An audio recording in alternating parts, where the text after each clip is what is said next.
Hey, I'm Rachel Hession, the creator and host of the Springboard Music Podcast. And this season, you'll be hearing from President, Jesus Culture Music, the Executive Director, a production manager, the SVP of Marketing and Digital, lead YouTube operations, the CEO at Adarga Entertainment Group. And you're listening to the Springboard Music Podcast. Because there wasn't a specific textbook that I would say even teaches what we're going through right now in the music industry. It's like you have to be immersed in it. So not only going to school, but immerse yourself in it while you're going to school, because that's going to be some of the best education you're going to get. The conversation today is with a Latina CEO in the music industry. Not only that, but she is also a first-generation college graduate and a first-generation master's graduate. Alex brings a lot of possibility, opportunity, resilience, and drive into the conversation. Not only that, but Alex somehow manages to do it all while being an incredible wife and beautiful mother to her 2 children. Alex talks about how it is possible to have work-life balance in the music industry from a high executive level, so long as you have an incredible support system inside and out of the workplace. So I remember when we were talking before the interview, you had said that you are a first generation, I think, college graduate, which is incredible accomplishment. Congratulations. I think people may hear that from others, that they're first generation college graduates.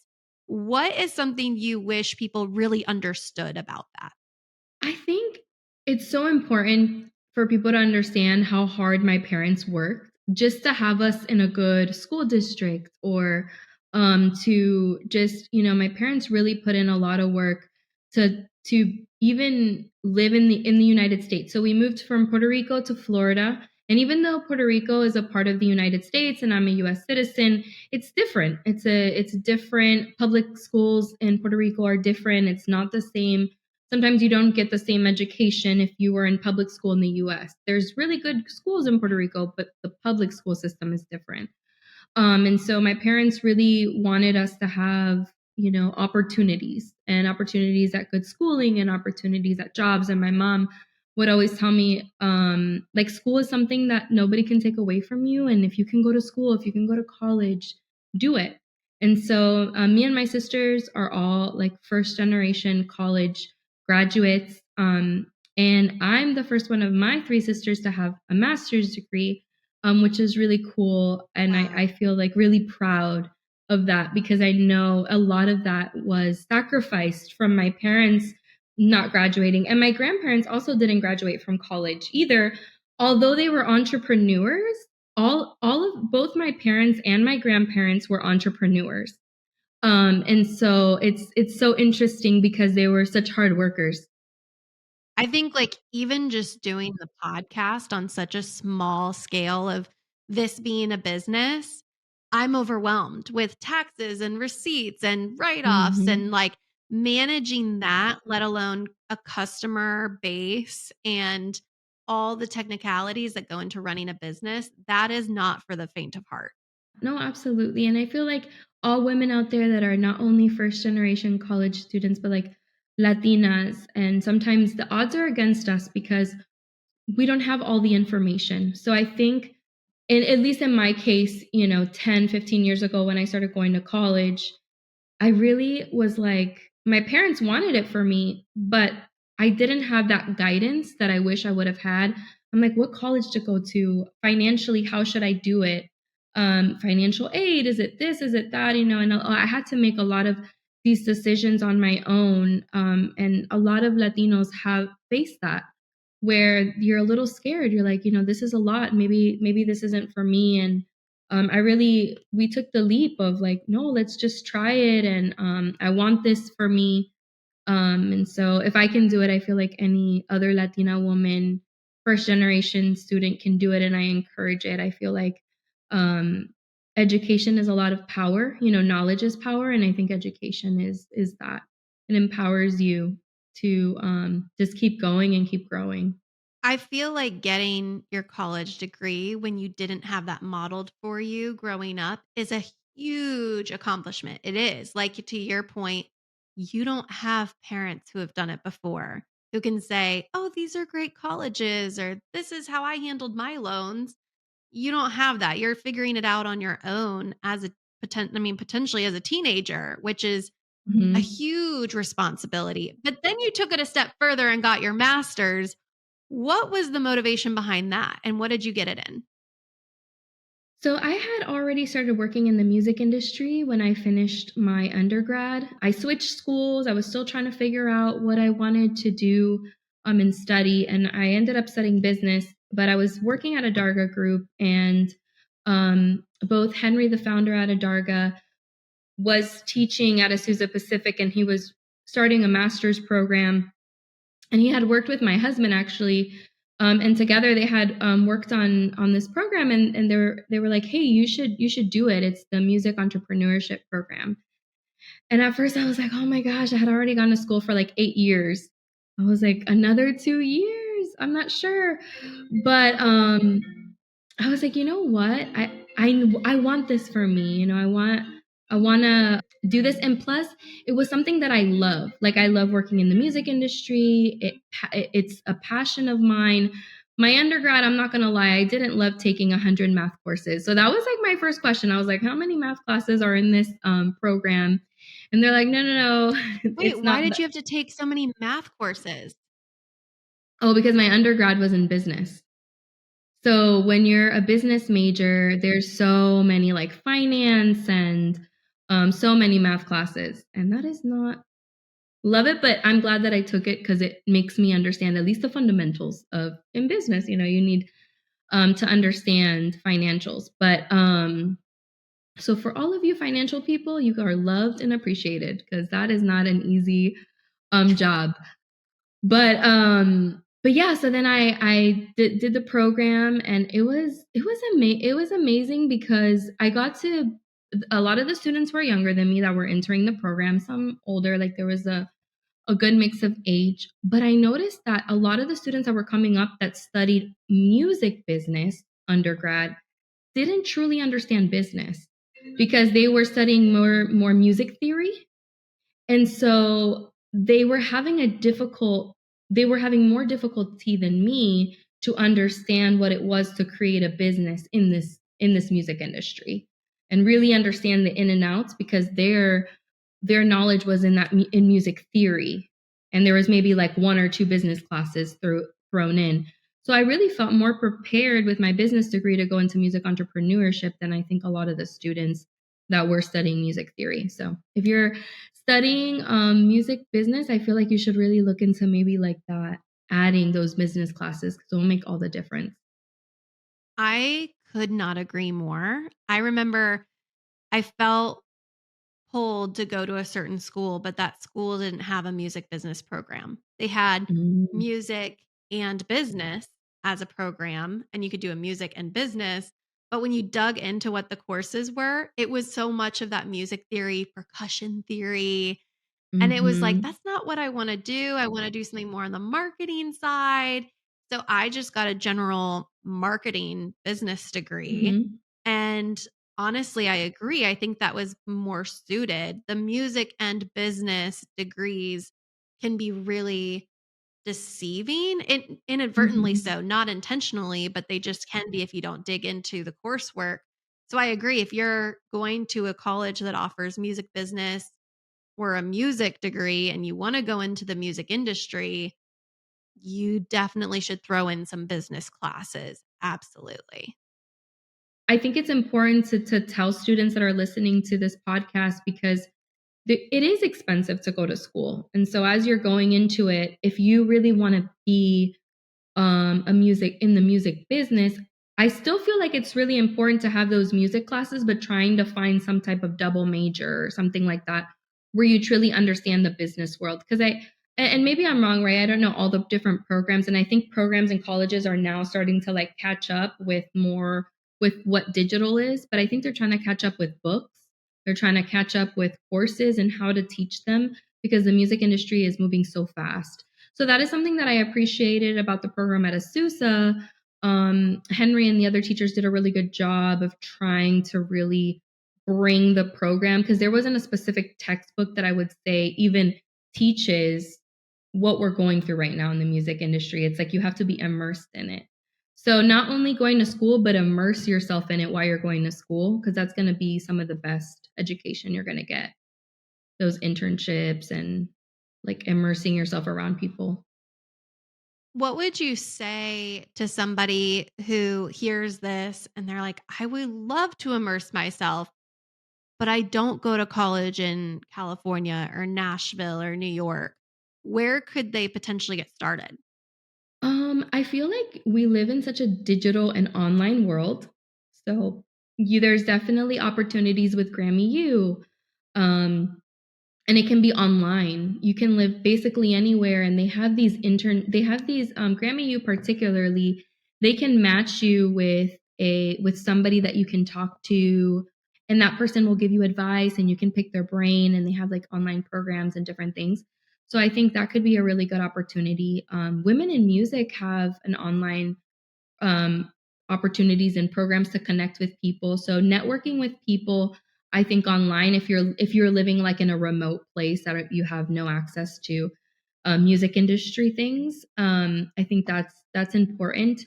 Being a part of any clubs or even going to different conventions. Like, let's say you don't live in Nashville, but there's the music business convention, and you're like, you know what, I'm going to make an opportunity to go and see if there's like a student price. Take advantage of all those student prices, because there's always like discounts and things, because they want students and they want young people. Like, you are in a good place because the average music business person is 35 or older. And so they want those younger 20s, even the Recording Academy and others. I mean, I can't speak on behalf of any organization, but I see organizations and they're like, hey, we want young people. Like, so don't feel like not encouraged. Hey, I'm too young. Maybe I don't fit in. No, I think like you have an advantage as a young person because people want you to be a part of the industry, of the music industry. So those are some of the things that I would take advantage of.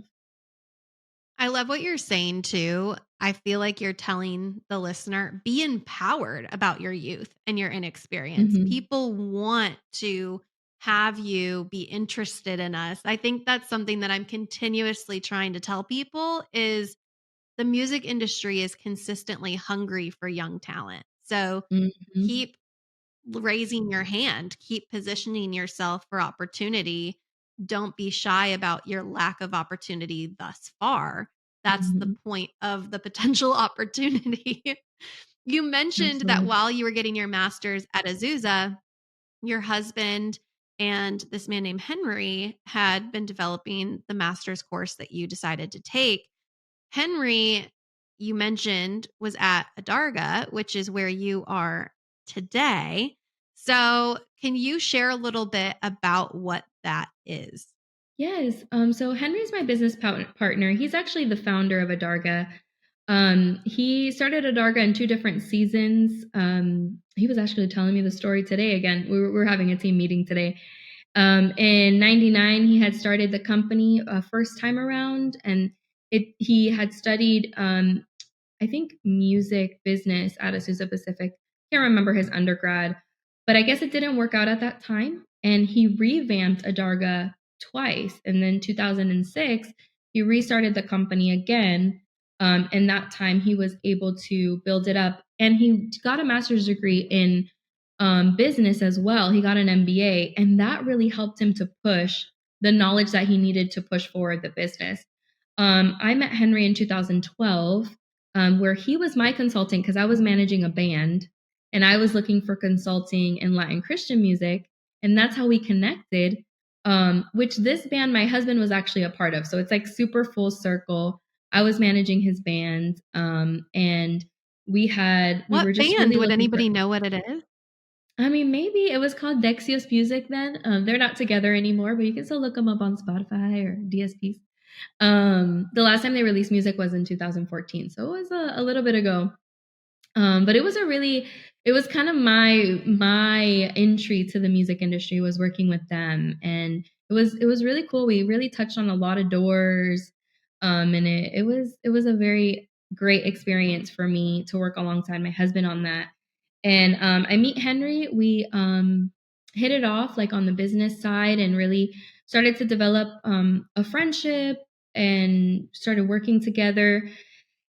And then now I am currently the CEO, and I've been the CEO for 4 years. And now Henry is over publishing at Adarga, and it's really grown. It's been really amazing to just be a bridge in Latin Christian music with US and Latin America, and really helping develop also Latin talent. And one of our passions at Adarga is to develop infrastructure in the Latin Christian industry and really help artists to feel empowered with their businesses. Like, what do they need to do to make sure that they're collecting royalties correctly, or promoting, or just all things label services for our artists. And we work alongside them. We always say it's a partnership.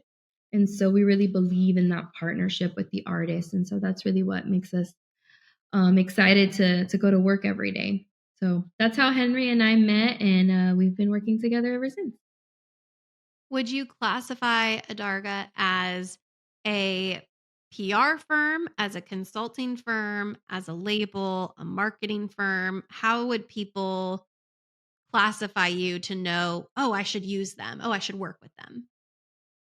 Well, that's a really good question. So we offer 3 services right now, and we have our consulting department, our distribution department, and our publishing department.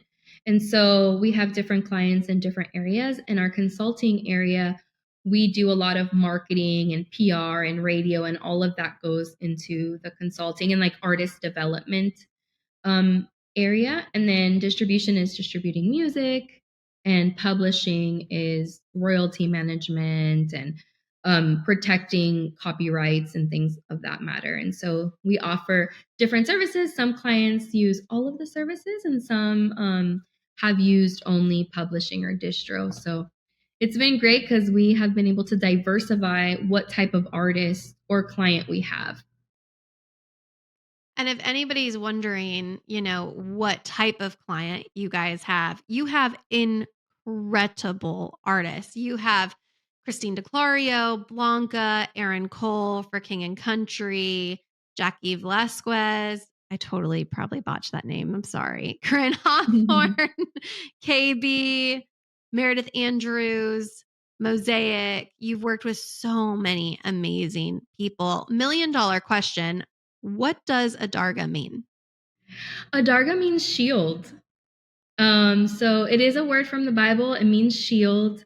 And we really use that model. Like, we shield artists, even artists that we consult with, like on the PR side. Our vision is, even when we're working with labels, like they're coming in, some of these labels have never worked in Latin music before, and they're unsure. And we're like, okay, hey, we have your back. Like, we're your shield.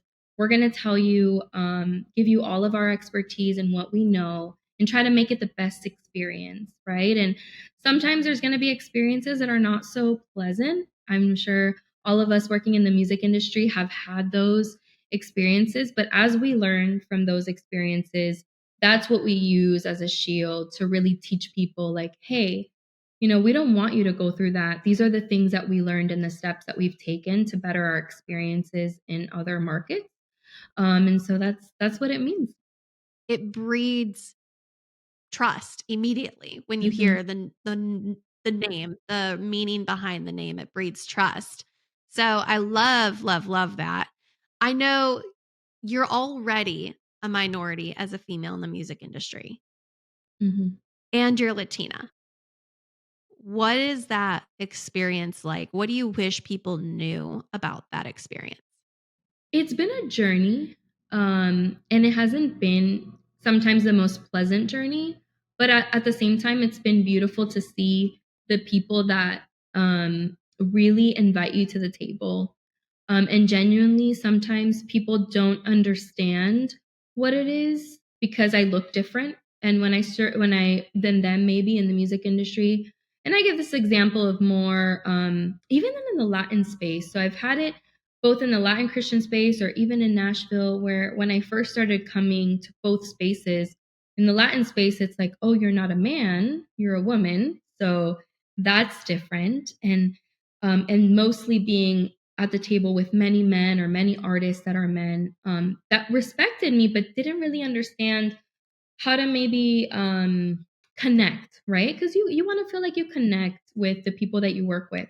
And that really took time. I think it took me kind of putting my ego aside and be like, let me allow them to get to know me and not be defensive and put my defense down and allow them to understand that I'm going to be respectful to them and to their families or to their wives, and that I'm a professional in what I do, and just really allow like the clients to get to know me. And I think that's really helped. And now, clients 10 years later, like, we talk all the time, whatever advice they need, they come to me, and now it's like a whole other dynamic. But that dynamic at the beginning took a lot of work from my part, and I really couldn't put up boundaries of like, well, you should trust me. It doesn't matter if I'm a woman or a man, which I wish that was the case. But sometimes it is. Sometimes it's hard. People are like, well, I don't know, I don't identify with talking to you, or, so that process really took a long time with some clients. Some clients, it was easier than others. And then I feel like in the Nashville space that weren't Latin, it's like, well, I don't know anything about Latin. And I even got one comment once like, oh, do you need like a visa to travel from Puerto Rico here? And I'm like, oh, Puerto Rico is part of the US. And Oh, no. again, I know. Again, you have to, I could have chosen to be like, I'm never coming back here. But I chose differently. I really wanted to be like, hey, we're more alike than you think, because you want the music industry to succeed. I want the music industry to succeed. How can we work together? And there was those instances, but then there's a lot of people that I met, both men and women, that were like, hey, I don't know what this will look like, but I want to champion this. Like, I want to work with you guys. Loved that I was a Latina and Hispanic and what we brought to the table, and really respected me. And so it's been all over the spectrum, but it hasn't been easy. And I think the other thing, more than just being Latina, it was being young, because I was only like 24 when I started. And it was just even me feeling comfortable with my voice. Because sometimes I'm like, maybe I shouldn't say anything because I feel like I don't know enough. And then as I started giving my opinions, I would leave the room and be like, did I even make sense? And it took a lot of just that will of like, hey, maybe I don't get it right, but I'm going to learn. I'm going to talk about this. I'm going to use my voice. I want people to connect with me and not just I didn't want to just be sitting at the table and being quiet. I really wanted to be a part of the conversation, and that took both listening and learning, and then being able to put that input little by little and growing through it. So that's a little bit about my journey, and that confidence that you have to build, and and it really takes time to learn it. So for somebody else that's on here that's like, oh yeah, sometimes I sit at the table and I don't know what to say. I don't know if I even have good input. But you'll be surprised. Like sometimes you'll give an idea and somebody will be like, wow, I didn't think about that. Because you're, maybe you're younger generation, you're understanding certain things that maybe they don't understand. So I love when I get to talk to younger people because they'll explain like TikTok and other things to me. And I'm like, yes, I need that. Breathe it all into me. Me too. I think more and more I'm realizing that unfortunately, the older I get and the longer I'm here, I realize how much younger we want to think. So the more the younger generation and the newbies to the industry can share what they're learning and experiencing, we want to know that. Mm-hmm. I also heard a really good story. Someone had told the story of they were sitting at a conference table and feeling that imposter syndrome, right? Of I don't know if I should speak up. This is a man's world. I should really only speak up if I have a really rockin' idea.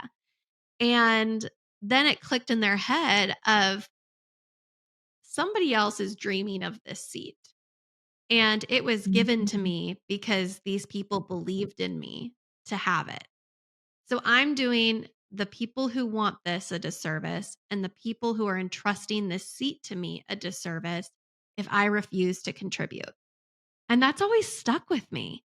I was gonna say, I love that you say that. I've been going through this season, and it kind of makes me emotional, but I've been going through this season where I've been in the music industry for 10 years, and I'm like, why am I here? I like to reevaluate. Why am I here? And I think I'm very intentional of not just being somewhere because I just, want to be recognized or I really want to make sure that wherever I am, it's because I feel really called to be there and I'm making a real difference. And in that season, and I was sharing this with the team in our team retreat, that I really feel that many times I didn't have a seat at the table and I was looking from the outside in different experiences in my life. But I really felt God's call to I want you at this table and I want you to open the door for others to sit with you. And for you to be that bridge because I'm come from a simple background. I didn't have somebody, I didn't grow up in a family that worked in the music industry. I don't come from people that maybe could have opened doors for me. But I still, for some reason, God allowed that to be in these spaces of influence or to be able to speak into many situations. And when I get those opportunities, I always remind myself, Alex, this is not about me. Be as open-minded, be as bridge, just trying to be as, how do I say this? Very, opening the door for all the people that we're working with. And it might be other labels or people that I don't even get along with. And I'm like, they deserve that. They should, their artists should be here and it really takes, I think it's God more than me. But I'm just as you were telling that story, it just confirms that that's the season that I'm in, where God is reminding me, I'm putting you at this table, I'm giving you this seat, but it's not because I just want you here. I want you to be able to open that for other people to come and to empower them so they might even be better than me, which is amazing because we need this Latin Christian industry to keep growing. And I'm only going to take it to a certain level. But if I can have the people around me to encourage them to really grow this industry where my passion is, where I feel like God is calling me, I think that's just something that that I'm really seeking into, that I really want to speak into others to not feel fear. So thank you for sharing that story with me because it's confirmation to what I'm experiencing in this time. Thank you for sharing where you're at. I know that takes vulnerability and trust. And so thank you for sharing that. I think it's a really beautiful season for you, whether or not you see it yet, but you will. I want to ask you, and usually I end these interviews with, do you believe you're living the dream? But I kind of want to shift it to, what is one thing in your career journey, had it not happened or had you not done X, you might not be here? Taking risks. Me and my husband moved to Northern Virginia from Orlando. Totally random move. We were just really feeling the pull. Maybe it wasn't random, right? But we were feeling a pull just to leave Florida, and it was really scary because we didn't have any family here, and where we live right outside of DC, and I got a job at a church, and I worked at the church for a year, and it just really wasn't for me. And I was so frustrated at that time. And I'm like, I can't do this. And I decided to leave my job at the church I didn't really have my next step. And sometimes I think that we feel that before we go to the next step, we need to have it planned out. And at that moment, I did not have a plan. But I still was like, I'm still going to take the step. I don't think this is where I'm needed at this church. And I'm going to just move on, even with not having a plan. And sometimes that's what God needs, that faithfulness. And I speak in, people might believe in different ways of how they go about their faith or how they go about their decisions, however you go about it. But for me, that faith component was so important. And me and my husband were just like encouraging each other or having each other's back as a marriage. And we were like, you know what? All right, Alex, we'll figure it out. And we did. And that's what opened my world to the music industry. I feel like if I wouldn't have done that, I would maybe still be working at a church. And if we wouldn't have leaped to Northern Virginia to kind of build our family unit and get closer together. And in that process, we find out my son has autism. And it was becoming a mom and an advocate for a son with special needs. Your world changes. And when you're 24, you're like, what does that even mean? And so working in the music industry and being able to work on my own terms and working with Henry and the Adarga team, I was given that space to go to all the doctor's appointments and go because I'm a really present mom, and being a mom, I think I had expressed this to you, is like number one for me. And so Josiah has been able to have his mom at the same time as I've been working in the music industry. And that doesn't limit to me to traveling or being present and being fully present for my clients. But my clients know too that my family is first. And so I feel like finding that balance, believe it or not, and I feel I hear lots of stories that the music industry is wild and it's hard to find a balance, but I found a balance with family in the music industry. And I think it has to do with where I work. So I feel like in that sense, I'm living that dream that you were talking about, because it's like I found, and I'm consistently revamping it, right? Because sometimes we can be, when you're intense, like you're a workaholic, and I'm a workaholic, but I want to come through for people, and I'm all in.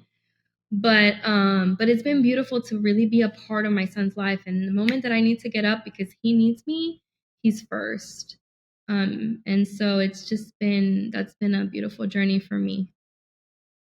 Is really encouraging, I think, for a lot of people. For me to know you're a mom, a CEO, a wife, in a minority, in a position of power, and an extremely beautiful advocate for your son with special needs. I don't know how you do it all. I could guess it's a testament to the strength of your marriage and your faith and finding the right place to work.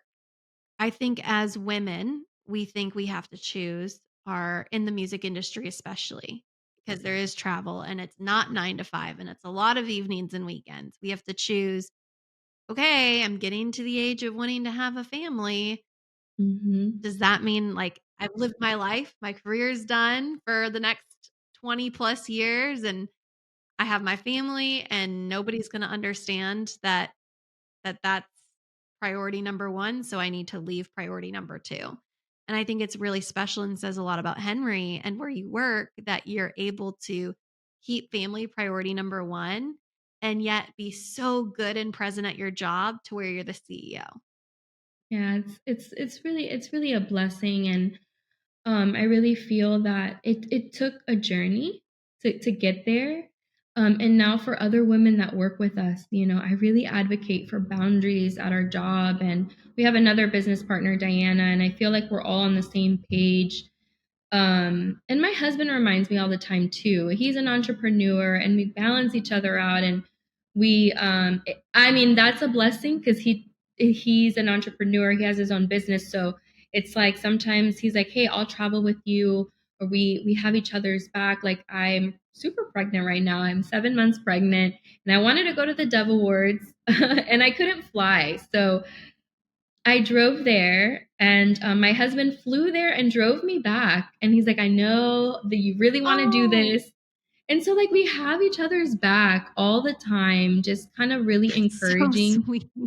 Yeah, he's amazing. And just feeling that encouragement, because sometimes, like, I'm like, hey, I'm doing this. Like, I need to be there.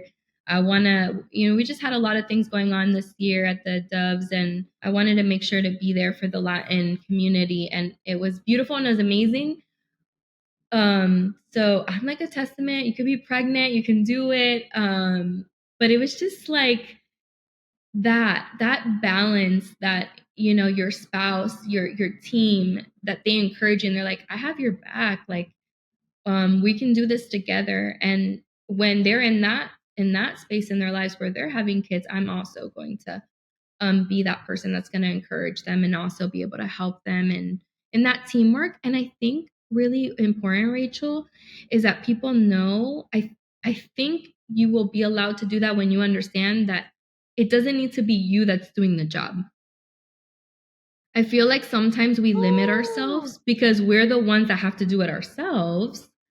And because we've built such a good team that I can be like, it's okay. I don't have to be the one that does this marketing plan. I don't have to be the one that's backstage doing this because my team's got it. And I did my part up to what I could realistically do. And then they're doing other ends of it. And for whatever reason, I've met a lot of colleagues, and it's happened to me before, where like, if we're not the one that does it, it won't get done. And that is not true. So I feel like you build the best team and you're the most efficient and successful when you're surrounding yourself with people that are doing even better than you. I think if you can't hand it off, maybe you didn't hire well. And if you believe you hired well, then there's no reason you can't hand that off to somebody. So I am so grateful that you said that. Thanks for listening to the Springboard Music Podcast. If there's something that resonated with you in this episode or an episode that you would like for us to create in the future, please do not hesitate to reach out to us at Springboard Music on Instagram.